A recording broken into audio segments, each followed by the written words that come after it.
बताया भोजराज कंस तुम राजा जरूर हो, लेकिन तुम्हें बुद्धि नहीं है। अरे तुम्हें ये मालूम होना चाहिए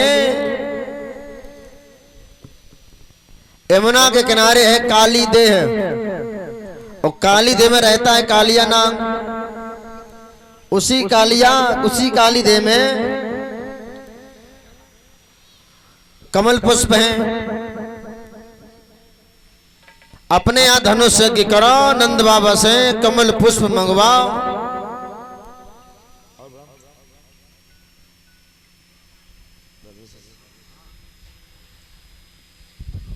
अरे जब वो कमल पुष्प लेने के लिए जाएंगे,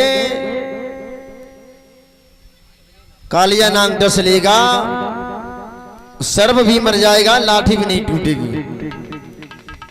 कंस कहने लगा बाबा तुमने तो बुद्धि के किवाड़े खोल दिए। नारद बोले मैं तो ये सोच रहा हूं कि तुम्हारा कब उद्धार हो, लेकिन बड़ी देर हो रही है। कंस ने नंद बाबा के लिए खत लिखा है उसी समय, हे यादवों के राजा नंद बाबा,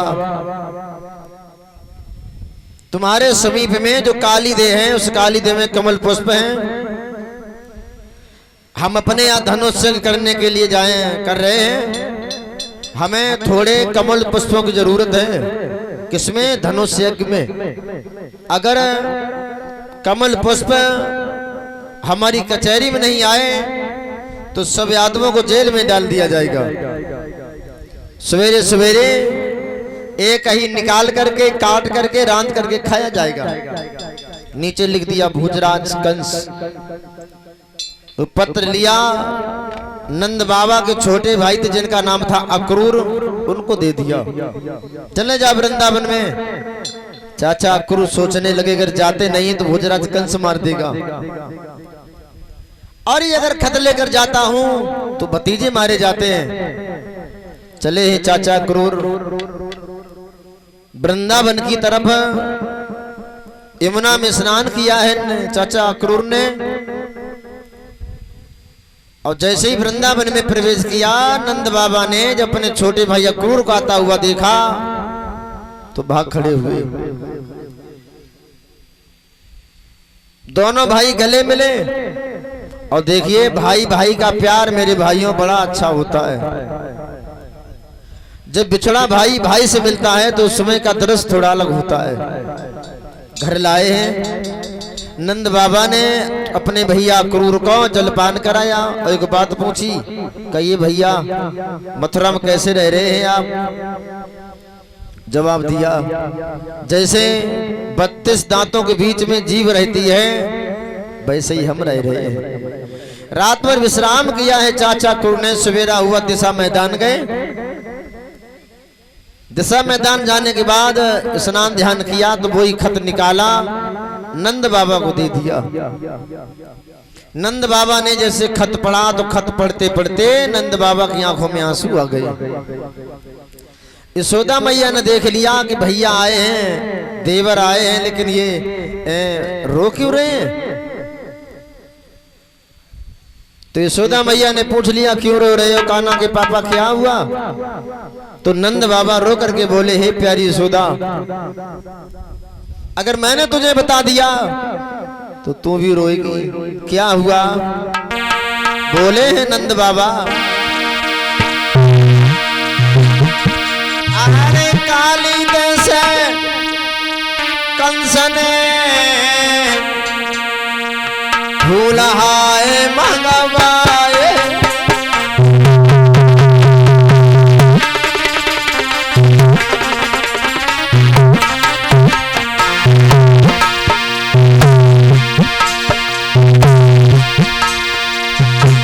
काली देश कंस ने आए फूल मंगवाए।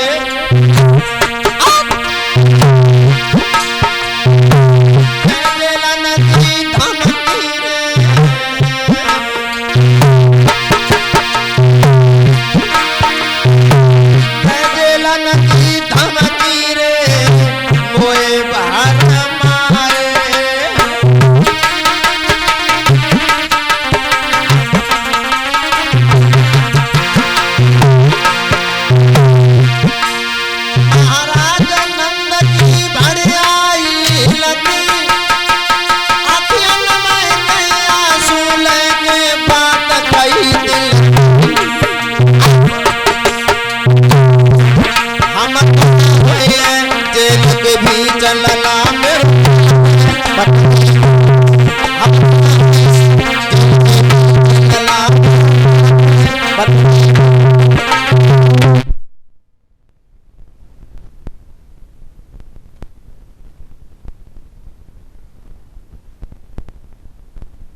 ऐसा ही नहीं, भगवान कन्हैया घर पे नहीं। मेरे भाइयों, नंद बाबा के यहाँ भोजन नहीं बना, और जब भोजन नहीं बना, एक कोने पे यशोदा मैया रो रही हैं, एक कोने पे नंद बाबा रो रहे। भगवान कन्हैया का आना, और जब आना हुआ तो बोले श्याम मैया कहाँ? मांगी रो माँ कने रोटी गोपाल भैया, मांगी रो माँ कने रोटी गोपाल भैया,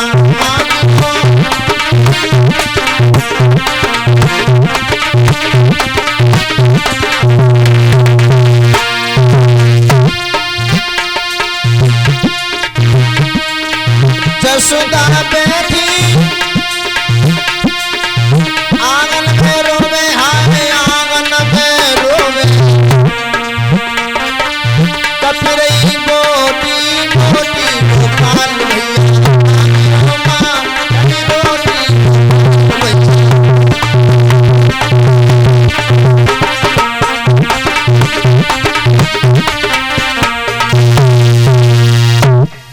इसी बीच में आए हैं 101 रुपए श्रीमान सुयशपाल नंगला हज्जुग रहने वाले हैं, उनकी तरफ से 51 रुपए आए हैं श्रीमान तालेवर सिंह जो ग्राम बसई के रहने वाले हैं, उनकी तरफ से 101 रुपए आए हैं श्रीमान धनपाल सिंह जो सदेरे के रहने वाले हैं, उनकी तरफ से 100 रुपए आए हैं श्रीमान राजेंद्र पाल जो बसई के रहने वाले हैं, उनकी तरफ से। और ये 100 रुपए आए हैं श्रीमान आकाश, और 100 रुपए आए हैं विशाल, ये दोनों भाई हैं। जैसे राम लक्ष्मण की जो जोड़ी अमर है, वैसे ही आकाश और विशाल की जोड़ी अमर बनी रहे। लिख रहे हैं एक मल्हार, जो आकाश और विशाल जो हैं ये सूर्यवंशी जो इसी गांव पितुलपुर के रहने वाले हैं, उनकी तरफ से। अरे मेरी बहना श्यामा बजावे सोरा, बहन कदम की बैठो डाली पे,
से आज भैया ने करिया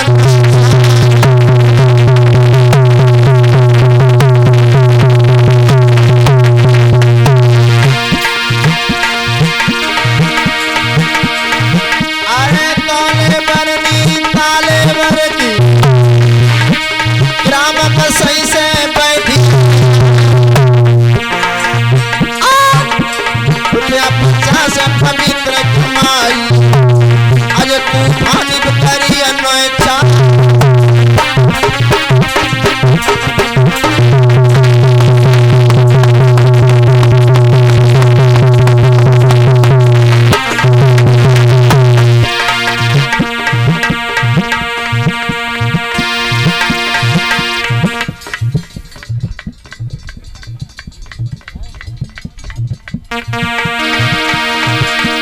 अरे तोले करनी सुबोध पालक नंगला खरांगे हैं राखत लाज के आज दंगल में रिश्ता में लागे भ्रात हम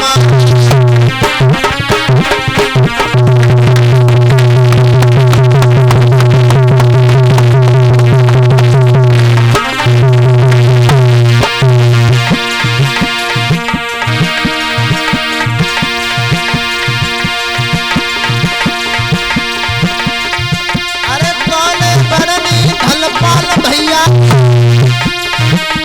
ग्राम संदेरा से बैठ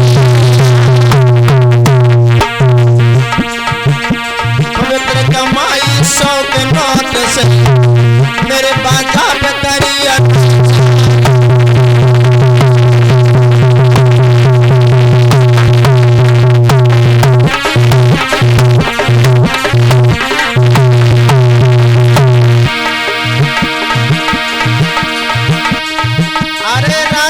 पाल की बरनी अब की भेंटे भुजा पवित्र कमाई 100 के नोट से आय के मान बढ़ाए दौआ